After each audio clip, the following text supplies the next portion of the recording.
excited about having the roof open? Yeah, look, I would say over the last couple of weeks, you've really seen the NBL take some great strides, like with the crowds. Obviously, running into the playoffs is a lot of excitement. So I think for Perth fans and just the WA community in general, this is exciting because it's the first time ever.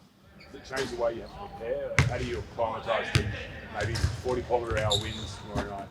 That roof's up pretty high, so if we're dealing with 40-kilometre winds, the roof will be closed, I'd guess.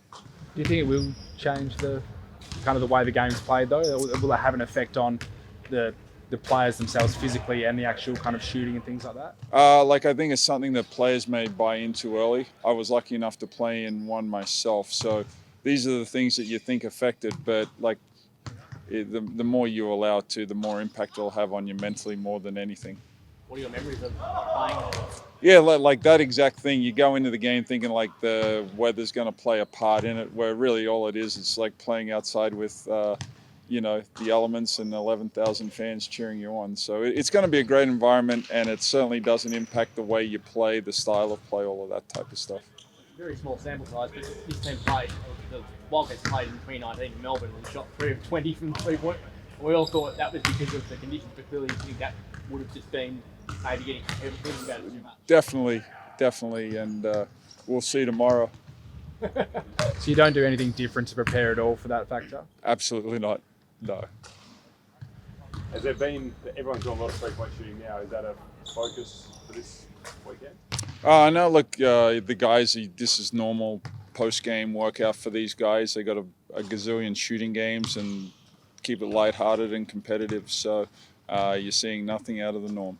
2 home games in a row and without having travel, I think I've 6 at home games. Is it nice being home, having a rest, especially with the season, quite a lot of games coming up towards the end of the season? Look, I can only speak for me, but just being home in your own bed for a period of time, like we're on the road for a long time.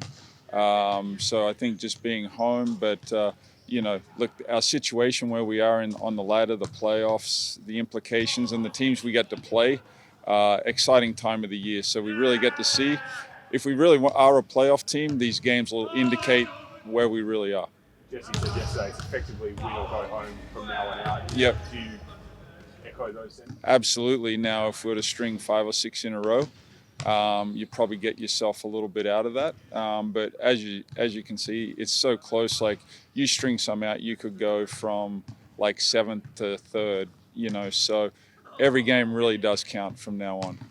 How do your rotation plans change potentially from the other night? There was a lot of talk about a limited number of blokes going forward. Is that something you'll be sticking with, or is it horses for courses? If you're playing well, you will play. You went to the free throw line 24 times the other night. Is that kind of a new mentality, the aggression of trying to kind of drive hard to the basket and maybe draw those fouls and be more aggressive on the offense? Yeah, look, I think what probably helps that out is Brady Manick's activity, just not hunkering down on the 3-point line. He's become quite a good cutter, putting the ball on the floor a bit. Tayshaun Thomas, when he's in that aggressive mindset to be a scorer versus just a facilitator, like he gets himself to the foul line a few extra times. But the Websters and Bryce Cotton, they're always putting heat on the referees to give a foul. If you're playing well, you will play. Is that the message is there been any slight change in, because it was so noticeable the other night, has that changed at all at any point in the season where you've gone, right, now I know what form blokes are in, I'm sticking with blokes in form? No, you guys are searching for something that's not there. If you look at any of our games this year, I play guys that are playing well in the game, irrespective whether they're coming off the bench, whether they've only played a couple minutes.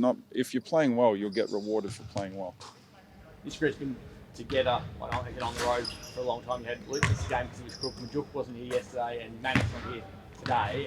How's the health of this group? Once something gets in, it feels like everyone gets cooked pretty quick in the sport these days. Yeah, you can only deal with it day to day. We've been fortunate that, we've been able to manage it very well. In saying that, it just gives someone else another opportunity. Like Luke misses a Sydney game, it gives a bunch of other guys the opportunity to play. Do you expect Brady to be okay with you? I always expect our guys to be ready for the game. How do you address with the guys who aren't getting much game time Like, I mean, you've got experienced players spending a lot of time on the bench.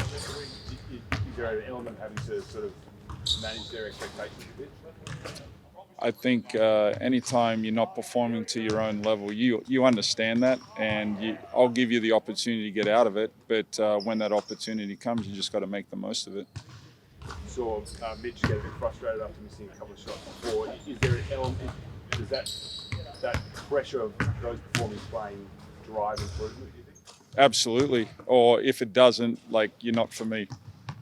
You played Adelaide a million times this year, pre-season, and maybe 3 times this year. You know them like the back of your hand. What does it take to win this game? Oh, they're explosive and dynamic in the open floor. So us playing good offense, so they can't just run it down our throats. Their athleticism. They're disruptive defensively. So we got to look after the ball, and then we got to get back in defensive transition, and then rebound the ball. Because if we rebound the ball, we'll be able to get out and get some easy baskets. So it sounds simple, but they're one of the most explosive teams in the NBL. Desperation we saw the other night. Do you think that's going to be the way that this team will play for the remainder of the season? I hope so. Yes.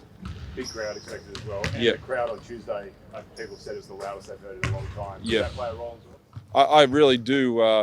It was great to see Corey Webster get on the floor at the end of the game, and those plays are plays that the crowd buy into and really create some momentum and the atmosphere in here. So the more of those types of plays we can create, it just generates the crowd to, embrace this team.